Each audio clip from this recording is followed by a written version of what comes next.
Kryetari i Partisë Demokratike Sali Berisha priti në takim në zyrën e tij një përfaqësi të zgjeruar të Këshillit Koordinues të Diasporës, të përbërë nga Lazim Destani, kryetari i KKD-s, Anila Smograv, nënkryetare, Emina Cunmulaj, Drita Gjon Ngecaj, Ira Londo, Mirela Mezani, Brikena Muharremi dhe Rosario Peta. Përfaqësuesit e KKD-s thanë se një kërkesë e tyre për opozitën dhe qeverinë është që në zgjedhjet e radhës diaspora të jetë e përfaqësuar me kandidat të saj në një zonë elektorale.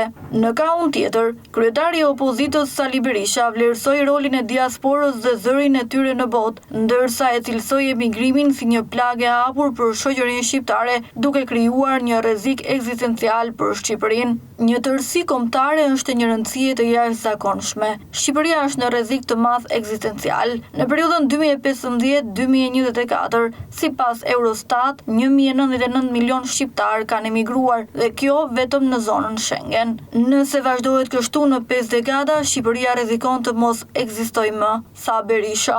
Ai foli edhe për Ballkanin e hapur si pjesë e politikave shpopulluese të Edi Ramës, duke dobësuar ekonominë shqiptare dhe minuar projektin kombëtar të përbashkët. Duke folur për ekonominë, Berisha u ndal te mbizotërimi i drogës në këtë sektor jetik. Ka qenë narkotrafiku që ka çuar në krijimin e superlekut, gjë që ka dobësuar euron dhe dollarin, duke u sjell probleme deri në falimentimin e eksportuesve, është shprehur kreu demokrat Sali Berisha.